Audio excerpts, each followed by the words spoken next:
You as a co-host, are you done? Okay, all right. Okay. Basically, I say that HemoHIM is Atomy's most important product in Atomy business worldwide. All right. So today, Atomy's top sales product, a single item, is still HemoHIM. Right. And in any country that HemoHIM is registered and selling, right, you'll find that the HemoHIM always come up top as a single top sales item itself. So the reason for Atomy's HemoHIM product success is not so much about marketing. You will realize later. But the fact that is the top selling product speaks a lot about HemoHIM's effectiveness as a medicinal product in application. Okay, now let's look at the story of HemoHIM development. How HemoHIM as a product is been sort of come about, right? Actually, HemoHIM is developed as a functional biodefense food for people dealing with radiation. In short, basically, it's actually developed as a product, as a medicine product to protect people that's working under the radiation environment. So in South Korea, basically, there's a lot of people working in the nuclear plant because one of the energy producing source is actually nuclear energy, right? So HemoHIM basically is developed by the Korean government in conjunction with Atomy group itself, basically to come up with a product that actually can help the people who are working in the nuclear plant to protect them from radiation risk. So that is actually the base, the starting point of how this HemoHIM is being developed.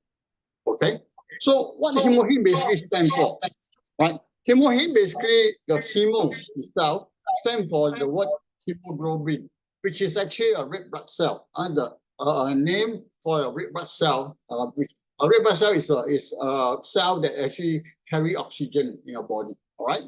Then the big capital H stands for hemopoiesis. Basically, it represents the form. It means the formation of blood, right? Then the capital I stand for immune, and M stands for modulation. So if you look at it itself, basically the word HemoHIM represents hemoglobin, hemopoiesis, immune modulation, which actually this short form basically encompass and basically state the main function of the product itself, which means that it's a product that actually are able to produce blood, helps you to produce red blood cell, formation of blood, and at the same time have the function of immune modulation. So this actually is the two main function of HemoHIM.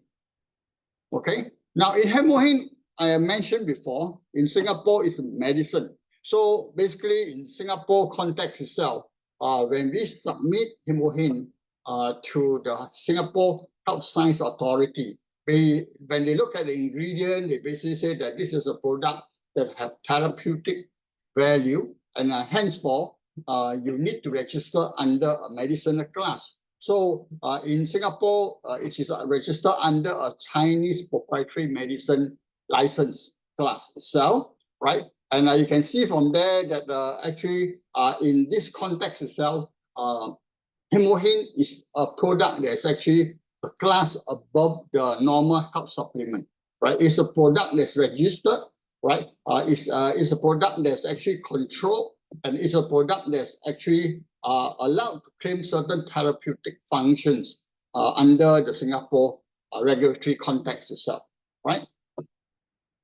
Okay, let's look at HemoHIM from the medicinal value of it itself, all right? So if you search the PubMed, which is actually one of the largest world leading database for medicine publication in US, all right? So you'll find that there are many published papers now today on HemoHIM, right? I basically summarize the latest PubMed papers that is actually we find on HemoHIM itself. You can see that in the PubMed there are two clinical papers, human clinical trials or human studies actually talking about HemoHIM, right? There are 17 preclinical papers, which means that animals and in vitro studies paper are talking about HemoHIM. And there's 2 toxicity studies. Basically, there's 2 papers published on HemoHIM's safety and toxicity itself, right? So there's actually quite an extensive paper published in the PubMed already for a product like HemoHIM. And it's quite unusual, I put it that way, right? If you're looking at a supplement, generally very few company products in the world will have their product, basically the name, the actual product itself, with the name itself, have paper published under the PubMed, because this is a medicinal database for medicinal product. It's not for so much for health supplement itself, right? So actually, first it speaks a lot of weights about HemoHIM as a product, because it actually does carry a lot of scientific studies behind them. Now let's look at from the papers itself, right?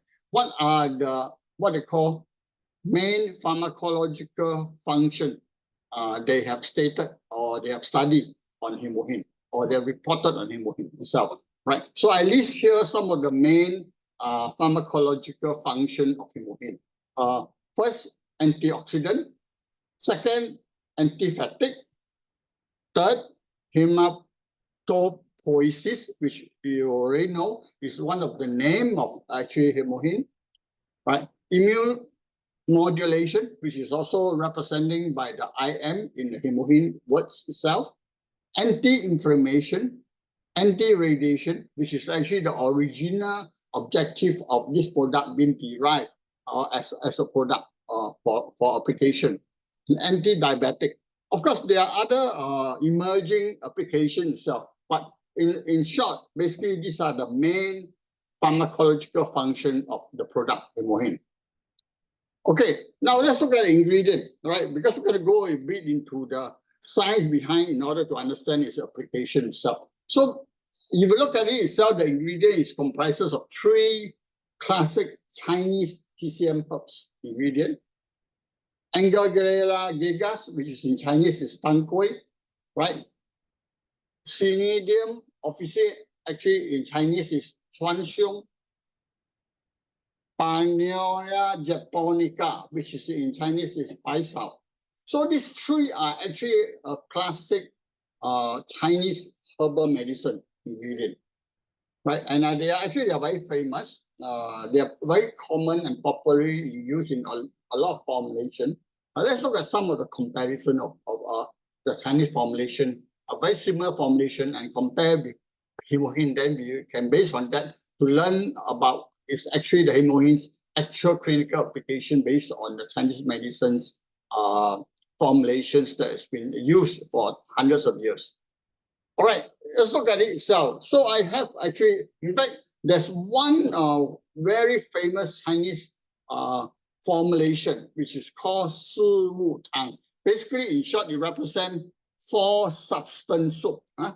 In words, the Si Wu basically stands for 4 ingredient soup.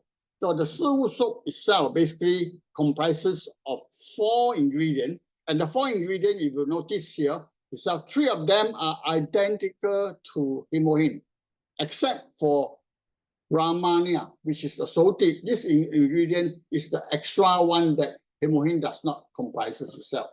So if you, based on that itself, then you will understand that basically the 4 ingredient soup, the Chinese famous 4 ingredient soup, will have a very similar pharmacological property or functions as HemoHIM. So because HemoHIM is a product that's only recent, it's considered as a Western formulated product recently only in history, whereas the Si Wu soup is actually a Chinese traditional Chinese classic hematopoiesis tonic. This product has been in use, in human use, in TCM use for centuries. So actually it's used in the TCM treatment for blood deficiency, right? So in a modern context itself, it's used for people who are suffering from anemia, low blood count, and for people who are having, for women who are having menstrual irregularity. So this is a very classic, typical application for TCM for substance, for ingredient soap or silver soap. All right. So this application, in fact, is the #1 application for women. If I put it in a way, right? Basically, they say that this is a full fang, which means that the #1 formulation for women, So it's actually it's a tonic that's actually for your blood deficiency. So in Chinese term, it's actually 补血帮剂, 补血帮剂. So to understand more how HemoHIM can be used, how effective is HemoHIM, let's look at from the context of the silver soap. Okay, if you look at it itself, this is a chart that's showing what we call the modern TCM nourishing soap that's available in the market. Right? If you go to any of the Chinese market itself, or not the market, basically, if you go and look at, say, a Chinese family, if you were to go for nourishing soap itself, they will actually buy some herbal medicine. Actually, they make their own soap, right? So let's look at the context of some of the soap itself and what is it. Now you can see from here that the soap basically comprises of the HemoHIM plus 1 ingredient, right? So we call it 四物汤, right? Then if this 4 substance or 4 ingredient soap is add another 4 ingredient, which is a famous ingredient of actually ginseng, paisao, fuling, and also danzao, then you become a very famous actually nourishing tonic that is actually we commonly drink or as a soap in the market. It's called 八珍汤, or in English we call 8 treasure soap itself, right? Then in the 8 treasure soap, if you add another 2 more ingredients, basically it will be the famous 10 complete nourishing soap, which is actually the most popular nourishing soap currently in Chinese dishes itself. So let's look at some of the application itself, right?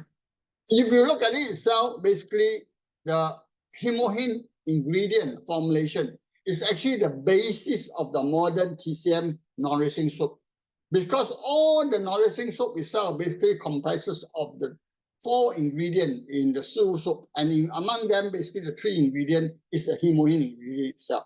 So that is actually the basis of all the nourishing soaps formulation in TCM context. All right. So what are the applications of TCM nourishing soap? Common application are elevation of adverse side effect of chemotherapy and radiotherapy.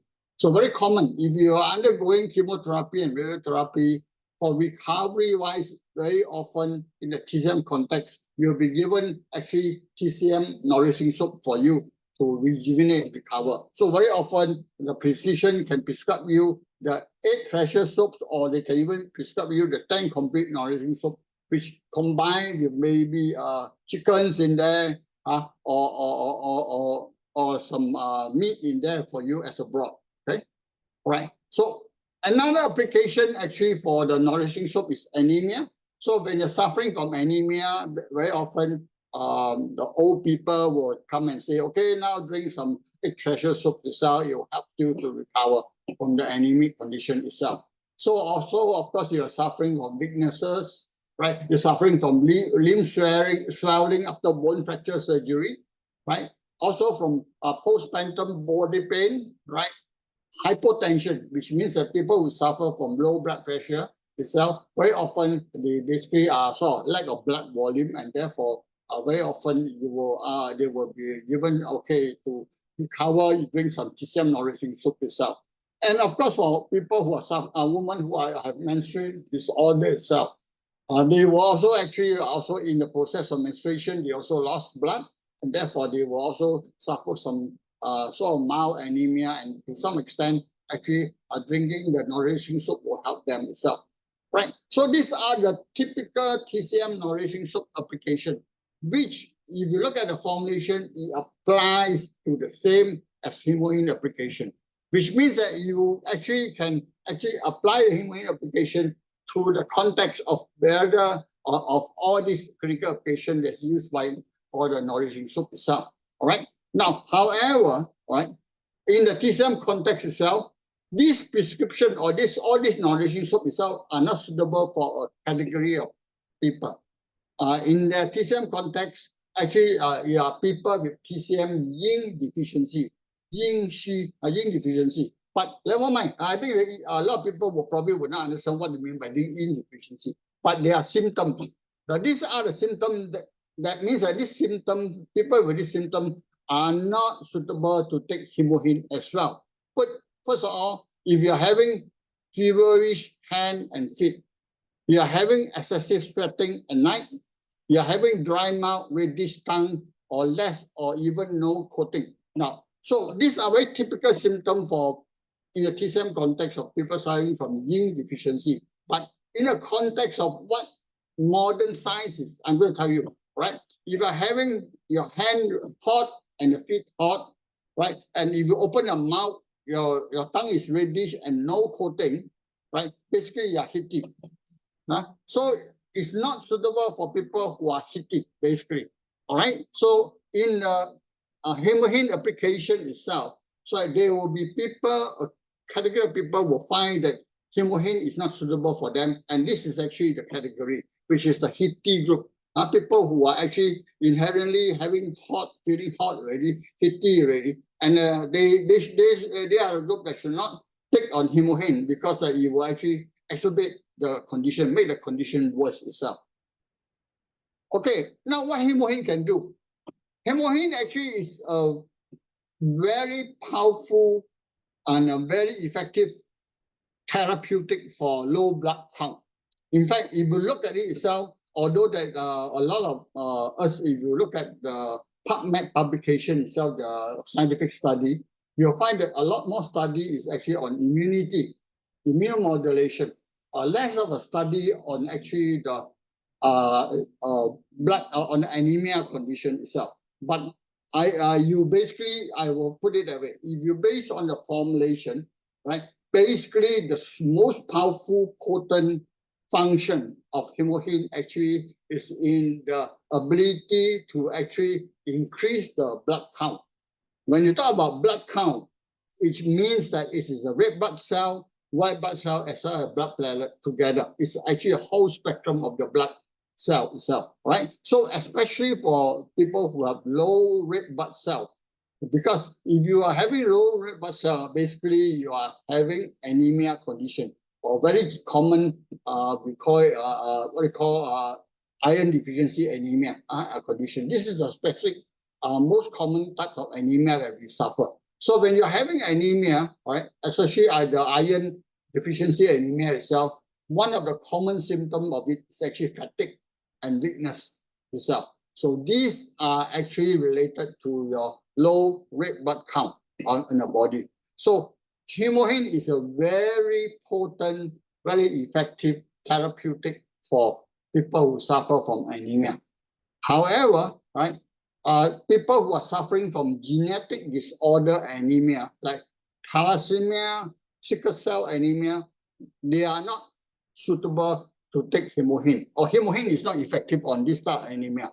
Right, very simple, right? Because the HemoHIM can increase the red blood cell, right? But for instance, person who are suffering from thalassemia, thalassemia is a condition whereby your red blood cell is not fully developed, right? They are not fully developed. So actually, it's not the number of red blood cell count that matter, but it's rather the red blood cell itself is not able to fully develop and function. So if you take HemoHIM, you increase the cell count, red blood cell count, but it doesn't change the condition of immature cell, a red blood cell. So therefore, it's not going to be effective for disorder of thalassemia for the same reason. Also, it's actually not effective for sickle cell anemia. Okay, right? What HemoHIM can do, another application actually is as a complementary therapeutic for low immunity, right? So this is where a lot of members and friends come to me and ask me, can HemoHIM be also taken for people who are suffering, who are undergoing chemotherapy or undergoing what they call radiation therapy itself, I say, of course, yes, because it helps to improve their body's immunity. So if you undergo radiation therapy or chemotherapy, very often you'll find that after the treatment, your red blood cell, white blood cell count all drop, right? So when your white blood cell is dropping, which means that your immunity is going to drop as well. And therefore, HemoHIM actually is a very effective complementary therapeutic for low immunity itself. So it's beneficial for people who suffer from immunity deficiency diseases like cancer patient, I mentioned, AIDS patient, and singlers. Singlers are actually people who are basically have weak immunity as a result of the body's actually virus actually get flare up itself. Okay, now let's talk about a bit about HemoHIM in the cancer treatment. So a lot of people, a lot of members come to me and say, okay, can this cancer patient take HemoHIM? Can that cancer patient take HemoHIM? Right now, there is a very important thing that I want those who actually are trying to help cancer patients in giving them appropriate complementary medicine or supplement for them to take. There is a distinction between a cancer adjuvant agent and a cancer treatment agent, right? A cancer treatment agent is an agent like a cancer drug, whereby that it actually can act on the cancer cell, right, directly and kill the cancer cell, for instance. But a cancer treatment adjuvant agent does not act on the cancer cell directly or kill the cancer cell. Actually, its role is more important, is to support the cancer patient's treatment, alleviate its side effect, and support its recovery. So there is a very clear distinction between the two different types of therapeutic agent. One actually is to fight against the cancer cell, right? One is actually to prevent the treatment side effect from causing damage to the patient itself. So in this case itself, HemoHIM actually play a role of cancer treatment adjuvant, right? What it means is that in a cancer surgery, chemotherapy or radiation therapy itself, right? Very often the patient will suffer from the treatment side effect like fatigue, low blood count, low immunity, and a lot of other side effects due to the chemotherapy treatment or immunotherapy treatment, right? Henceforth, all these are the target of HemoHIM to counter it. So HemoHIM acts as an elevating agent, which means that it's anti-fatigue, right? You know that its function is able to anti-fatigue, improve the blood counts, its function, improve immunity, and therefore it helps to alleviate all the symptoms associated with the treatment. So it's a very powerful cancer treatment adjuvant agent. All right. So HemoHIM is not an anti-cancer agent, which means that HemoHIM itself does not act on the cancer cell and do not kill cancer cell directly. And remember, so you cannot use it as a replacement for cancer drugs for the treatment. And remember that you do not recommend anyone who is suffering from cancer and say that, oh, you don't have to go and take the cancer drugs because the HemoHIM can kill the cancer and help you to cure the cancer. That is not true. That is actually a very dangerous claim to say. So it's not indicated for any cancer treatment, and more so for people who are suffering from blood cancer, like leukemia, lymphoma, multiple myeloma, and so on, right? The blood cancer group itself is contraindicated. What does it mean? Just take a leukemia as an example, all right? Leukemia is a condition whereby the abnormal white blood cell in our body is a blood cancer that causes abnormal amount of growth of white blood cell in our body itself, right? So if you take HemoHIM for people who are suffering from leukemia, the patient is really having abnormal amount of white blood cell in the body, and HemoHIM, as you know, actually increase the blood count. Hematopoiesis, which means that you actually increase the blood count. Not only increase the red blood cell, you also increase the white blood cell. So therefore, taking HemoHIM will make the condition worse. That means that the patient will have much more higher white blood cell with HemoHIM taking. So therefore, it is contraindicated. So remember, for cancer patient, very often it's very effective as an adjuvant for cancer patient that is actually solid tumor, solid tumor cancer. So basically, undergo treatment, you will suffer from low blood count, and therefore it's very effective for HemoHIM as an adjuvant therapeutic to actually help to recover, help to raise the white blood the blood count. But it's not suitable for blood cancer patient at all, because it's contraindicated. All right, now what's the application of HemoHIM? Application of HemoHIM, if you take it as a normal maintenance and you're basically feeling a bit static, right? When you're a bit tired, you find that your immunity is a bit low, then you can take 1 to 2 sachets per day. Enough already. It's more than enough, right? For you to actually handle your optimal health condition itself. But if you are really suffering from low blood count, suffering from anemic condition, you will have a low immunity, you are just coming out from a surgery, you're just after a surgery itself, then it can use as a medicine and you can take at a higher dosage, right? So the dosage of 2 to 3 sachets per day is good. It will be suffice and effective for people who are having a more serious condition itself. So basically, if you look at it itself, I wouldn't recommend anyone taking more than 4 sachets a day. The most you can take is about 4 sachets, but actually 3 sachets a day is suffice for people who actually need to recover from surgery or having a low suffering from anemia itself, right? For general optimal health condition maintenance, general health support, 1 to 2 sachets is more than suffice itself. Okay, now for HemoHIM itself, since it's a medicine, right? So as a medicine, because of its potency, it also has its risk and toxicity limits, which means that for any medicine we take, we must also know who are the people that's suitable to take, but we also must know who are the people that's not allowed to take or not suitable to take, right? So in here, there are conditions for people who are suffering from hypertension stage 2, which means that this are actually uncontrolled. It means that your blood pressure is actually quite very high, 160, 100 and above, right? Which means that you are stage 2 and above itself. So your blood pressure is really very high, right? You have to be careful about that. The reason very simple, because HemoHIM helps to increase your blood volume, right?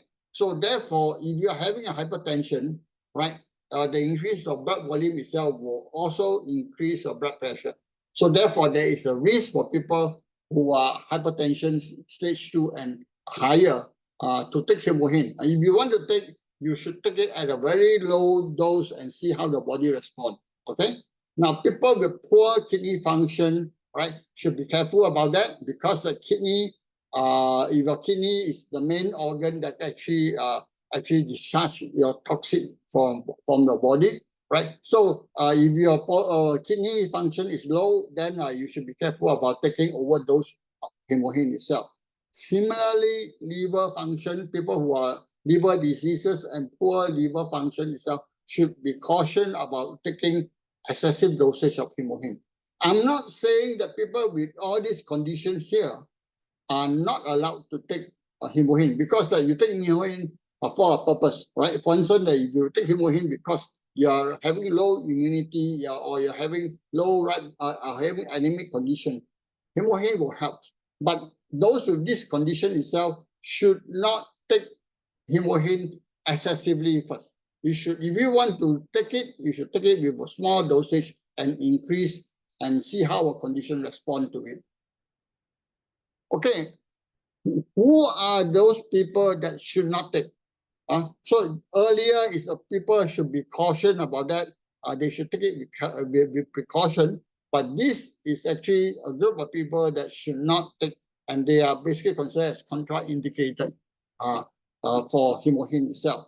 people with bleeding risk, aneurysm, right, and severe hypertension. This is actually hypertension emergency. Yeah? So people who are suffering from hypertension, there's above 180 and 110, actually they should seek medical attention, right? So they should not take anything unnecessary, because anytime they could have stroke or heart attack.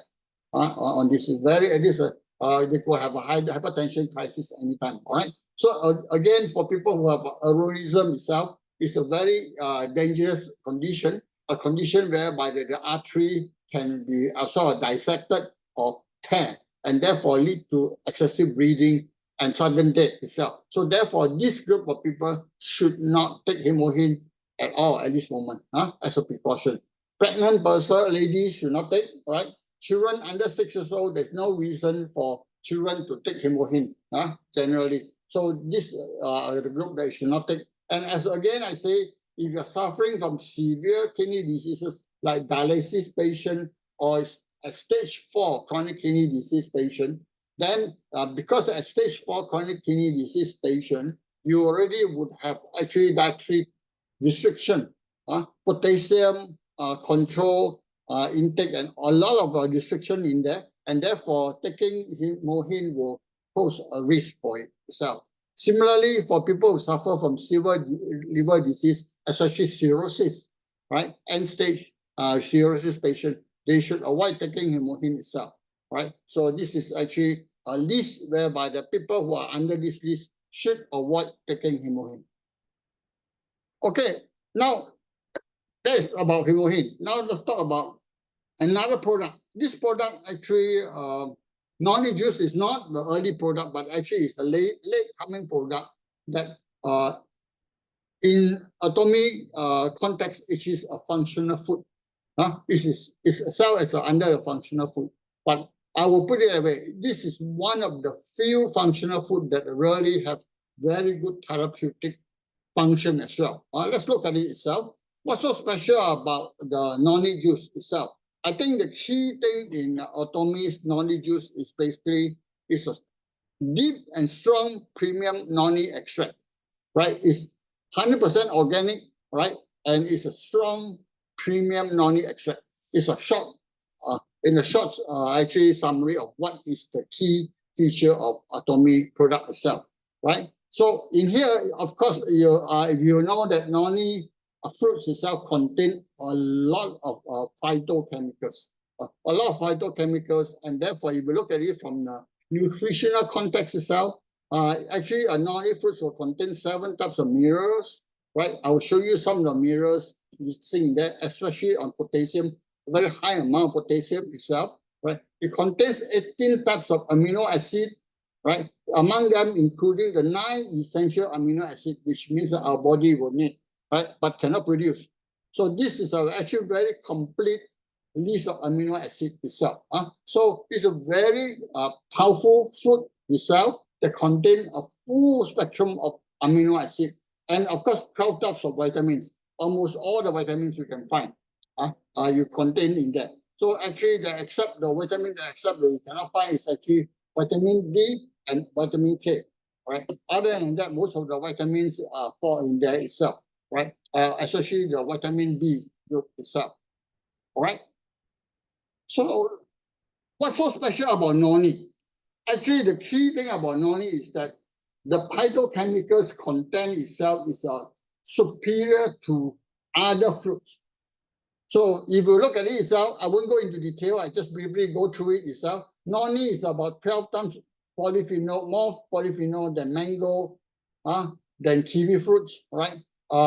So about 19 times more by Indorite types count on the food itself. In short, basically, it contains a lot of actually high potency amount of actually phytophenol, what we call the active ingredients that compared with other fruits itself.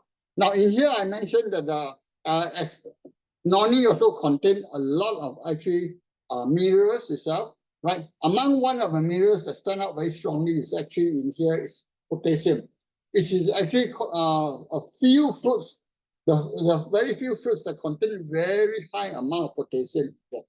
It is for this reason that because of its high potassium content itself, right? Later you will find that in the contraindication of people who are not suitable to take Noni juice itself, among them, it is the kidney disease patient. Because especially for late stage kidney disease patient, they have to have potassium restriction and control in the diet. And the Noni contain very high amount of potassium, which is then contraindicated for people who are at the end stage kidney diseases. Okay, so let's look at the Noni's pharmacology. So basically, I think the pharmacology, I summarize it, okay, into actually in this table. Don't have to worry about the mechanism. It's just actually for people who are more interested in the science of it. But the reality is that its main pharmacological functions are antioxidant, right? Anti-inflammatory effects and neuroprotective effects. Among these three key pharmacological function, I would say that anti-inflammatory effects is the strongest, is the most potent, and actually you'll find that Noni application actually falls a lot on this anti-inflammatory function itself. Okay, here is actually the list of application that we actually I'm able to actually what you call consolidate from the PubMed literature scientific study of Noni itself. All right. Well, so I simplify in the table. The reason why I want you to download the PDF file is because that some of the details I will skip. I just basically have to mention some of the key things to highlight. It's going to be too detailed for some of you, but then for people who are interested, then you can use the PDF file to actually go for do your own reference itself. Now, the main indication, which means the main application of Noni juice itself, is first anti-fatigue and improve physical endurance, right? The second, as I mentioned, is one of the most potent application of Noni is anti-inflammation function. So actually, it's very effective for people who suffer from muscle pain, because muscle pain is actually resulting in actually inflammation due to the muscle itself. But it's also actually very effective for people who are suffering from rheumatoid arthritis, gout, systemic lupus, and type 2 diabetic itself. Right? These are all inflammatory diseases and autoimmune diseases. But there are, of course, there are other autoimmune diseases as well that I did not state here. But in general, any diseases that actually have our systemic inflammation, Noni juice is a very good potent drink for them, for you to relieve the inflammation of our body. All right. Then on the application itself, right? For smoker itself, Noni juice are able to protect your DNA damage from the smoking, and therefore you act on as an antioxidant, helpful antioxidant to protect tobacco smoker. In fact, there are a lot of study on that, applying Noni juice for tobacco smoker to avoid prevent tobacco smoker from getting cancer itself, right? Then on bones and joint health itself, particularly for joints, especially particularly for joints itself, it helps to improve joint, reduce pain and stiffness, particularly in degenerative musculoskeletal condition, actually like rheumatoid arthritis and all types of inflammatory arthritis itself. So people who suffer from inflammatory arthritis like rheumatoid arthritis or your arthritis of your spine and all the others itself, actually you do well, you can actually take Noni juice to help to relieve your joint pain as well, right? So of course then it helps in normalize, improve the CVD health, cardiovascular health, because it actually can reduce your cholesterol level, triglyceride level, bad cholesterol, and so on, right? You also actually can improve your gum health, right? You actually, very important, one of the, I will show you some of the study in here, right? Among them is immune regulation, improve the immunity, right? On the skin barrier side, actually it helps to alleviate or basically reduce the atopic dermatitis, like skin lesion. I will show you the clinical study next page itself. I'll show you that itself. Then on the weight management, Noni can be helpful for people who want to maintain or prevent actually overweight itself, weight gain. Now, of course, there's also recently quite a few study on Noni on actually anti-cancer property. So Noni does have some direct anti-cancer property, but I will put it with a caution here. The caveat here is because most of these studies at this moment are still in a very early stage, and they are basically animal studies itself. So they are not suffice to actually strongly suggest that it can be a strong anti-cancer agent for as a therapeutic itself, right? But I put it here as a reference for those who are interested, right? Which means that basically for Noni juice, if you ask whether a cancer patient can drink Noni juice, I'll say, yeah, drink it as a healthy drink, right? For the recovery, you can have it as a drink, but don't depend on it as a treatment medication itself. But it will be beneficial. It doesn't do harm to cancer patient for recovery. Okay. All right. Now here are some of the selected study paper on Noni juice. So there's two I want to highlight. Three. Only three applications I want to highlight. One is that there's a study talking about effective against rheumatoid arthritis. So you can study, but basically for arthritis condition, Noni juice is help to relieve joint pain. The other one is that you can see that this report actually is an animal study on talking about Noni juice as a therapeutic agent to attenuate atopic dermatitis and dermatitis skin lesion. So what you see is actually a skin lesion in an animal study is like that. You can see from there. And then over time, when you have fit the mice with the Noni juice itself, the skin lesion actually recover. Now, I have actually taken out of this context itself, there are a lot of actually user in the Atomy members group actually also in their talking about the Noni, they actually have what they call come out and share about the Noni juice effects itself. So I take the liberty of picking up one case study, which actually show the improvement in your dermatitis condition itself. Obviously, there is a this show an improvement in a human study is more convincing than the animal study. But that nevertheless, basically what it gives a point, which means that if you are having a dermatitis condition, Atomy does Noni juice does help in actually relieving, alleviating the dermatitis lesion itself. So it shows there's an improvement. So the third study that I want to mention here actually is on the gout. Gout a condition actually is types of joint arthritis condition, joint diseases itself, right? But few supplements are effective against gout. Gout generally is actually relieved through actually your diet, because a lot of the first line therapeutic actions on gout actually is the prevention of intake of excessive purine food. All right. So, but on the other hand, itself, you'll find that this is actually quite a unique application of Noni juice. Itself, if you're suffering from gout, Noni juice actually show that this study showed that the Noni juice actually is effective and can be used for the treatment of gout itself. Right? So there are some information here for you to read. I will skip it over. All right. All right. Now, Noni juice, if it's good, if it's potent, then there's also have its medicinal risk. So therefore, we need to know who should avoid Noni juice. There are three categories of people should avoid Noni juice.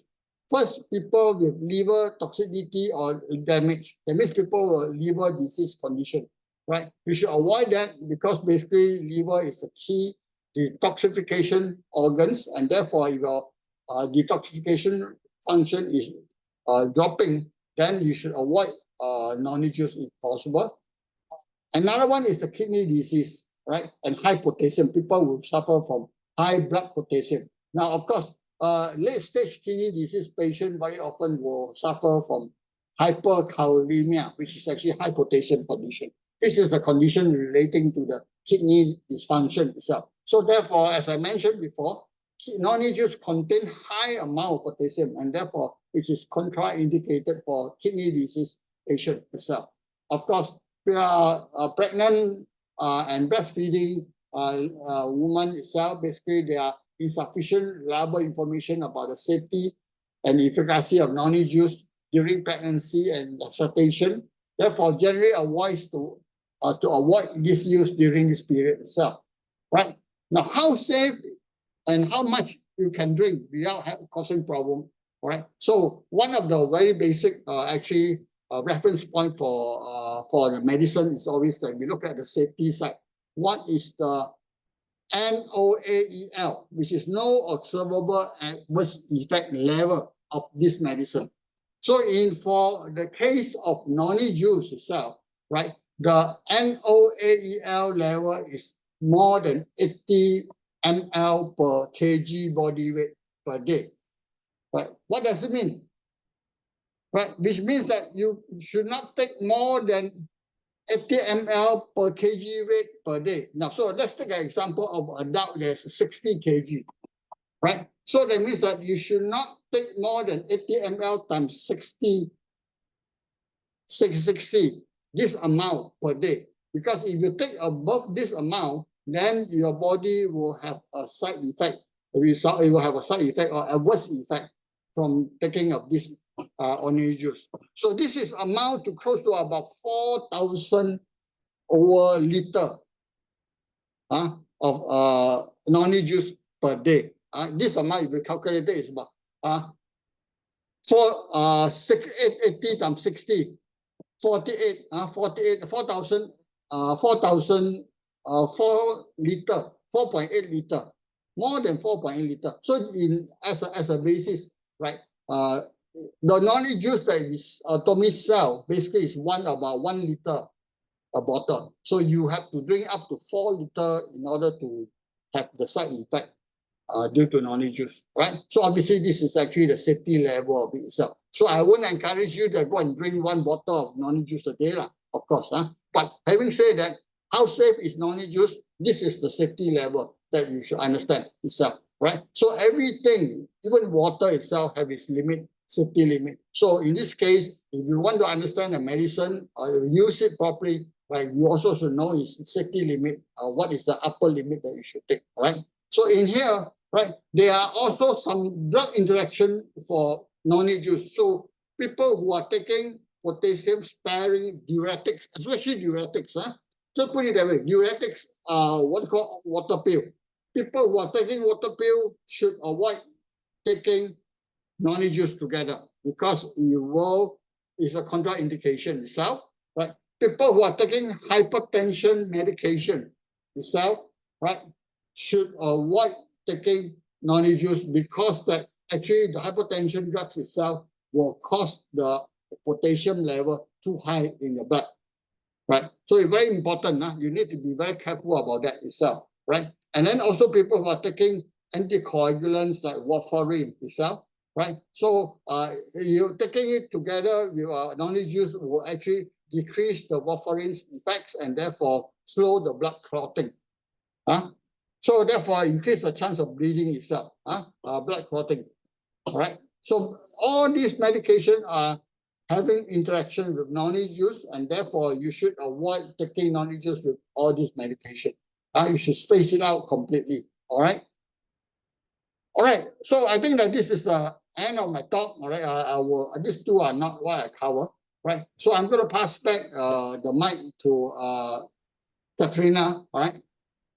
Yeah, thank you so much, Mr. Lee, for such an informative and engaging presentation. So now we begin the Q&A portion.